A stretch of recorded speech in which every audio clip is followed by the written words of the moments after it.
ಒಂದು ಸಾರಿ ಲೈಫ್ ಎಷ್ಟೆಲ್ಲ ಬದಲಾಗ್ಬಿಡುತ್ತೆ ಅಂತ ಅನಿಸುತ್ತೆ. ಈ 3 ವರ್ಷದ ಹಿಂದೆ ಕಂಪ್ಲೀಟ್ಲಿ ಬೆಡ್ ರಿಡನು. ಯಾವ ಮಟ್ಟಿಗೆ ಅಂದರೆ ಊಟ ತಿಂಡಿ ಬ್ರಷು ಎಲ್ಲ ಕಂಪ್ಲೀಟಾಗಿ ನನ್ನ ಬೆಡ್ ಹತ್ರ ಬರ್ತಾಯಿತ್ತು. ಸೊ ಇವಾಗ ನಾನು ಈ 3 ವರ್ಷದಲ್ಲಿ ಯಾವ ಥರ ಚೇಂಜ್ ಆಗಿದ್ದೀನಿ ಅಂದರೆ, ಇಡೀ ಕಂಪ್ಲೀಟ್ ಮನೇನ ಕೆಲಸ ಮಾಡಿ ನಾನು ಬೆಡ್ ಮೇಲೆ ಹೋಗಿ ಮಲಗೋಷ್ಟರಲ್ಲಿ ರಾತ್ರಿ 12-1 ಗಂಟೆ ಆಗಿರುತ್ತೆ. ಸೊ ನೋಡಿ, ನಾವು ಜೀವನನ ಚೇಂಜ್ ಮಾಡೋದಕ್ಕೆ ಎಲ್ಲೆಲ್ಲೋ ಹೋಗಿ ಯಾರ್ಯಾರೋ ನೋಡಿ ಕಲಿಬೇಕಾಗಿಲ್ಲ.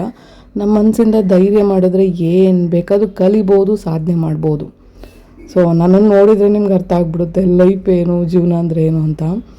ಒಂದು ಸಾರಿ ಅನಿಸುತ್ತೆ ನನಗೂ, ಈ ಕಾಲಲ್ಲಿ ಎಲ್ಲ ಕಡೆ ಓಡಾಡ್ತಿದ್ದೆ ಒಂದು ಕಾಲದಲ್ಲಿ, ಇವಾಗ ಯಾಕೆ ಲೈಫ್ ಈ ಥರ ಆಗ್ಬಿಡ್ತು ಅಂತ ನನಗೆ ಎಷ್ಟೋ ಸಾರಿ ಫೀಲ್ ಆಗಿದೆ. ಆದರೂ ಇರೋ ಜೀವನನ ಅನುಭವಿಸ್ಬೇಕು, ಇರೋ ಅಷ್ಟು ದಿನ ಲೈಫ್ ಮಾಡಬೇಕು ಅಂತೇಳಿ ಮನಸ್ಸಿಗೆ ಧೈರ್ಯವಾಗಿ ತೊಗೊಬಿಟ್ಟಿದ್ದೀನಿ.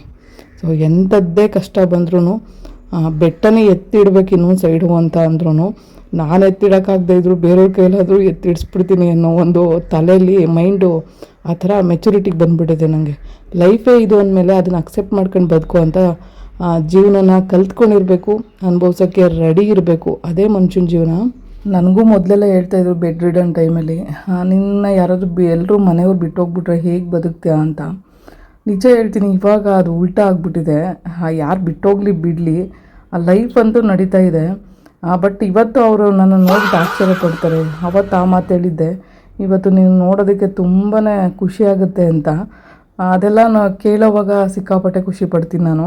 ಎಲ್ಲದಕ್ಕೂ ಮೀರಿದ ಒಂದು ಬದಲಾವಣೆ ಬೇಜಾರು ಏನಂದರೆ, ಮಗನ ಆಡಿಸೋವಂಥ ವಯಸ್ಸು, ಅವನ ಜೊತೆ ಆಟ ಆಡೋವಂಥ ಟೈಮಲ್ಲಿ ನನಗೆ ಈ ಥರ ಆಗ್ಬಿಡ್ತು. ಅವನ ಜೊತೆ ಒಳ್ಳೊಳ್ಳೆ ಕ್ಷಣಗಳನ್ನ ಕಳೆಯೋದನ್ನ ಮರ್ತೋಗ್ಬಿಟ್ಟೆ, ಮತ್ತು ನಾನು ಅದನ್ನು ಕಳ್ಕೊಬಿಟ್ಟೆ ಅನ್ನೋದೊಂದು ಫೀಲ್ ನನಗಿದೆ. ಬಟ್ ಆದರೂ ಅವ್ನಿಗೆ ಯಾವತ್ತೂ ನಾನು ವೀಲ್ಚೇರಲ್ಲಿ ಇದ್ದೀನಿ ಅಂತ ತುಚ್ಛವಾಗಿ ನೋಡಿಲ್ಲ. ಅವ್ನಿಗೇನು ಅನಿಸೇ ಇಲ್ಲ, ಯಾಕಂದರೆ ನಮ್ಮ ಮಮ್ಮಿ ಹುಡ್ದಾಗಿಂದನೇ ಆ ಥರ ಇದೇನೋ ಅನ್ನೋ ಥರ ಅವನಿಗೆ ಅಕ್ಸೆಪ್ಟ್ ಮಾಡ್ಕೊಬಿಟ್ಟಿದ್ದಾನೆ. ಯಾವ ಮಟ್ಟಿಗೆ ಅಂದರೆ, ಚೆನ್ನಾಗಿರೋರೆಲ್ಲ ಆ ಕೆಲಸ ಮಾಡ್ಕೊಳ್ತಾರೆ, ನೀನು ವೀಲ್ಚೇರಲ್ಲಿ ಕೆಲಸ ಮಾಡ್ಕೊಳ್ತೀಯಲ್ಲ, ಮತ್ತು ಇನ್ನೇನು ಯಾವುದಕ್ಕೂ ನೀನೇನು ಕಮ್ಮಿ ಇಲ್ಲ ಅಂತಾನೆ. ಅವ್ನ ಮೈಂಡ್ ಸೆಟ್ಟಲ್ಲಿ ಯಾವ ಥರ ಬೆಳವಣಿಗೆ ಆಗಿಬಿಟ್ಟಿದೆ ಅಂದರೆ, ಮಗುಗೆ ಏನು ಹುಟ್ಟಾಗಿಂದ ಕಳಿಸ್ತೀವಿ ನೋಡಿಸ್ತೀವಲ್ಲ ಅದೇ ಅಭ್ಯಾಸ ಆಗಿಬಿಡುತ್ತೆ. ಇವತ್ತಿನವರೆಗೂ ನೀನು ಚೆನ್ನಾಗಿರಬೇಕಿತ್ತು, ನೀನು ನನ್ನ ಜೊತೆ ಆಡಬೇಕಿತ್ತು ಅಂತ ಅವನು ಯಾವತ್ತೂ ಹೇಳ್ತಾ ಇರಲಿಲ್ಲ ನನಗೆ. ಅದೇ ಒಂದು ಆಶ್ಚರ್ಯ ಅನಿಸುತ್ತೆ. ಬಟ್ ಬೆಳೀತಾ ಮಕ್ಕಳು ಮೈಂಡ್ಸೆಟ್ ಚೇಂಜ್ ಆಗ್ಬೋದು. ಬಟ್ ಅವುಗಳಿಗೆ ನಾವೇನು ಅಂತ ಅರ್ಥ ಮಾಡಿಸೋದೆ ಒಂದು ಜೀವನ. ಬಟ್ ಆ ಜೀವನನ ಅಕ್ಸೆಪ್ಟ್ ಮಾಡ್ಕೊಳ್ಳೋದು ಇನ್ನೊಂದು ಜೀವನ ಅಂತ ಹೇಳ್ಬೋದು.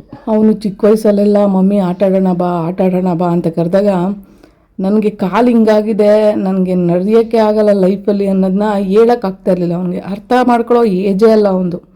ಅವಾಗ ಏನು ಹೇಳಬೇಕು ರೀಸನ್ ಗೊತ್ತಿಲ್ಲ ನನಗೆ. ನಾನು ಬಂದರೆ ವೀಲ್ಚೇರಲ್ಲೇ ಬರಬೇಕು, ನಿನ್ನ ಜೊತೆ ಆಟ ಆಡೋದಕ್ಕೆ ಆಗಲ್ಲ, ಇನ್ನು ಲೈಫಲ್ಲಿ ನಾನು ನಡೆಯೋಕ್ಕಾಗಲ್ಲ, ನಾನು ನಡೆಯೋದನ್ನ ನೀನು ನೋಡೋದೇ ಇಲ್ಲ ಅಂತ ಹೇಳುವಾಗ ಒಂಥರ ಮನಸ್ಸಲ್ಲಿ ಏನೋ ಒಂಥರ ತಳಮಳ ಸ್ಟಾರ್ಟ್ ಆಗಿಬಿಡ್ತಾಯಿತ್ತು. ಜೀವನ ಅಂದರೆ ಇಷ್ಟೇನಾ? ನನ್ನ ಮಗ ಒಂದು ಚಿಕ್ಕ ಏಜಲ್ಲಿ ನನ್ನನ್ನು ಓಡಾಡಿರೋದು ನೋಡಿರೋದು, ಅದು ಬಿಟ್ಟರೆ ಇನ್ನು ಲೈಫಲ್ಲಿ ಅವ್ನು ನಾನು ಓಡಾಡೋದು ನೋಡೋಕ್ಕೆ ಆಗಲ್ವಾ ಅಂತ ಎಲ್ಲ ಫೀಲ್ ಆಗ್ತಿತ್ತು.